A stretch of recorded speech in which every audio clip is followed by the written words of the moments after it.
नमस्कार दोस्तों, बहुत स्वागत है आप सभी का मेरे चैनल पर। मैं हूं आपके साथ अंशिका। उत्तराखंड के हरिद्वार में आस्था का सैलाब उमड़ते हुए आपने कई बार देखा होगा।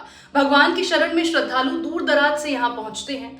हरिद्वार में ऐसे ही मनसा देवी मंदिर है। ये मंदिर सालों से श्रद्धालुओं के लिए आस्था का केंद्र बना हुआ है। ऐसे ही 27 जुलाई को भी भारी संख्या में श्रद्धालु माता के दर्शन करने के लिए मंदिर पहुंचे थे। सुबह के 6 बज रहे थे, जहां एक तरफ सभी श्रद्धालु मनसा देवी मंदिर में माता की एक झलक देखने के लिए घंटों से इंतजार कर रहे थे, लंबा सफर तय करके पहुंचे थे। वहीं दूसरी तरफ वहां मची अफरा तफरी ने मौजूदा लोगों की जिंदगी बदल दी। श्रद्धालुओं की संख्या काफी थी। इसी बीच भीड़ में एक अफवाह उड़ी। श्रद्धालु धक्का मुक्की करने लगे और फिर देखते ही देखते वहां भगदड़ मच गई। भगदड़ में करीब 6 लोगों की मौत हो गई और 25 से ज्यादा लोग गंभीर रूप से घायल हो गए। घायलों को जिला अस्पताल पहुंचाया गया है, वहां उनका फिलहाल इलाज जारी है। ये मंदिर पहाड़ के ऊपर बना हुआ है और यहाँ पहुंचने के लिए करीब 800 सीढ़ियां चढ़नी होती है। ऐसे में ये हादसा मंदिर की सीढ़ी वाले रास्ते के पास हुआ। इस भगदड़ के बाद ये सवाल उठना भी लाजमी है कि आखिर वो अफवाह क्या थी जिसकी वजह से भीड़ बेकाबू हो गई। दरअसल सावन का महीना होने के चलते हरिद्वार में शिव भक्तों का तांता लगा हुआ है। लोग मंदिरों में जल चढ़ाने के लिए आ रहे हैं। मनसा देवी मंदिर तक पहुंचने के लिए इतनी सीढ़ियां चढ़ने के बाद अपनी मंजिल के करीब पहुंचते हुए श्रद्धालु तार का सहारा लेकर ऊपर चढ़ रहे थे। तभी अचानक से एक अफवाह उड़ी। किसी ने ये बात फैला दी कि बिजली के तार में करंट है। बस फिर क्या था, वहां भगदड़ मच गई। इस समय मानसून की बारिश भी हो रही है, जिसके चलते सड़कों पर पानी और फिसलन है। मंदिर तक जाने वाले रास्ते की गलियां भी संकरी हैं। ऐसे में जब मंदिर में करंट फैलने की अफवाह उड़ी तो हालात बेकाबू हो गए और श्रद्धालुओं में अफरा तफरी मच गई। वो एक दूसरे को कुचलते हुए आगे बढ़ने लगे। लोगों में अपने आप को बचाने की होड़ मच गई और वो बिना कुछ देखे दौड़ने लगे। मौके पर चीख पुकार मच गई। हर कोई अपनी और अपनों की जान बचाने के लिए इधर उधर भागने लगा। कांवड़ यात्रा के बाद रास्ता खुलने से भारी तादाद में श्रद्धालु दर्शन करने के लिए पहुंचे थे, लेकिन भारी भीड़ और अव्यवस्था के चलते यहां हालात बेकाबू हो गए और एक बार फिर प्रशासन की लापरवाही का खामियाजा मासूम लोगों को भुगतना पड़ा, जिसके चलते भगदड़ में 6 लोगों की मौत हो गई और कई जख्मी हो गए। मनसा देवी मंदिर में जो हादसा हुआ वो कोई पहला हादसा नहीं है। इतिहास के पन्नों को अगर आप पलटकर देखेंगे तो ऐसे कई हादसे हैं जहां इसी तरह भीड़ को काबू करने के लिए सही व्यवस्था न होने के चलते मासूम लोगों को इसका खामियाजा भुगतना पड़ा है। और ये हादसे बहुत पुराने नहीं हैं, लेकिन फिर भी 29 जून 2025 को पुरी में रथ यात्रा के दौरान देवताओं के रथों के पास भगदड़ मचने से 2 महिलाओं सहित 3 श्रद्धालुओं की मौत हो गई और कम से कम 50 लोग इसमें घायल हुए। फिर 3 मई 2025 को उत्तरी गोवा में एक मंदिर उत्सव के दौरान भगदड़ मचने से 6 लोगों की मौत हो गई और कई अन्य घायल हो गए।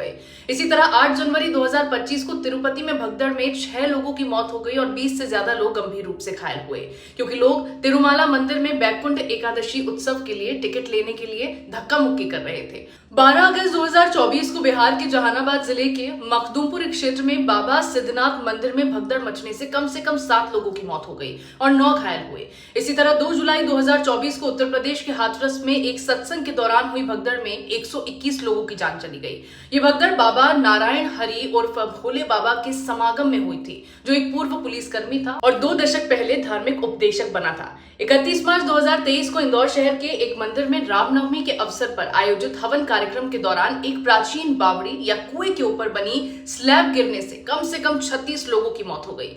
इससे पहले 1 जनवरी 2022 को जम्मू कश्मीर में प्रसिद्ध माता वैष्णो देवी मंदिर में श्रद्धालुओं की भारी भीड़ के कारण मची भगदड़ में कम 12 लोगों की मौत हो गई और 1 दर्जन से ज्यादा लोग घायल हुए। 14 जुलाई 2015 को आंध्र प्रदेश के राजमुंद्री में पुष्करम उत्सव के उद्घाटन के दिन गोदावरी नदी के तट पर एक प्रमुख स्नान स्थल पर भगदड़ मचने से 27 तीर्थयात्रियों की मौत हो गई और 20 अन्य लोग घायल हुए।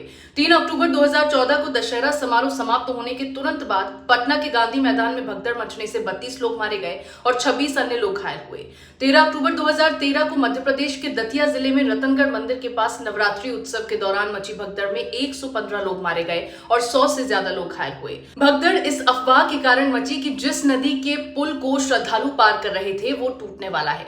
19 नवंबर 2012 को पटना में गंगा नदी के किनारे अदालत घाट पर छठ पूजा के दौरान एक अस्थायी पुल के ढह जाने से मची भगदड़ में करीब 20 लोग मारे गए और कई अन्य घायल हुए। 14 जनवरी 2011 में केरल के सबरीमाला मंदिर में भगदड़ मची और 106 लोग मारे गए, 100 से ज्यादा इसमें घायल हुए। 4 मार्च 2010 में उत्तर प्रदेश के प्रतापगढ़ जिले के कृपालू महाराज के राम जानकी मंदिर में भगदड़ मची और लगभग 63 लोगों की इसमें मौत हो गई।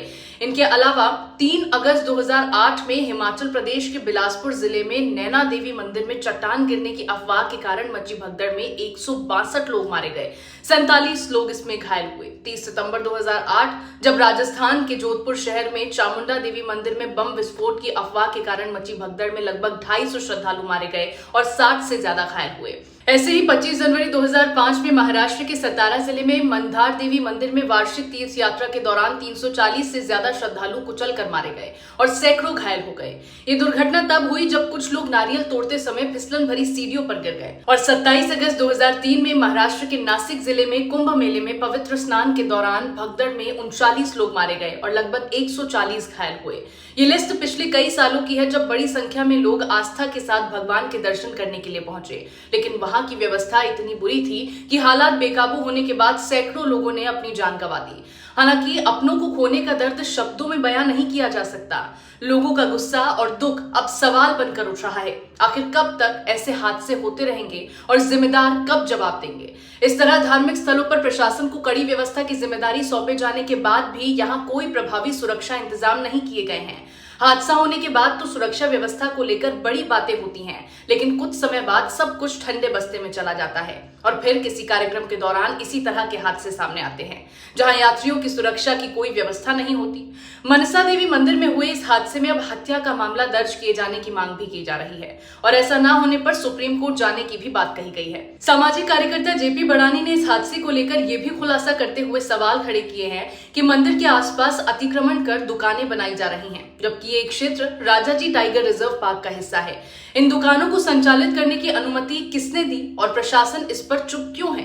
मंदिर से प्राप्त दान चंदा भी अधिकारियों में बांटा जा रहा है, जिसमें कलेक्टर स्तर के अधिकारी भी शामिल हैं।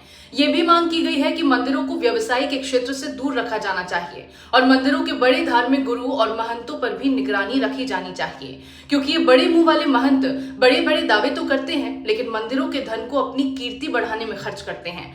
वहीं प्रशासन से तीर्थयात्रियों की सुरक्षा सुनिश्चित करने की मांग भी की गई है। हालांकि मनसा देवी मंदिर में हुए हादसे ने एक बार फिर से लोगों के दिल को दहला कर रख दिया है, जिसके बाद श्रद्धालुओं की सुरक्षा और प्रशासन की व्यवस्था फिर सवालों के घेरे में है। अगर आपको ये वीडियो पसंद आया हो तो मेरे चैनल को सब्सक्राइब जरूर कीजिएगा और नए अपडेट्स के लिए बेल आइकन दबाना ना भूलिएगा।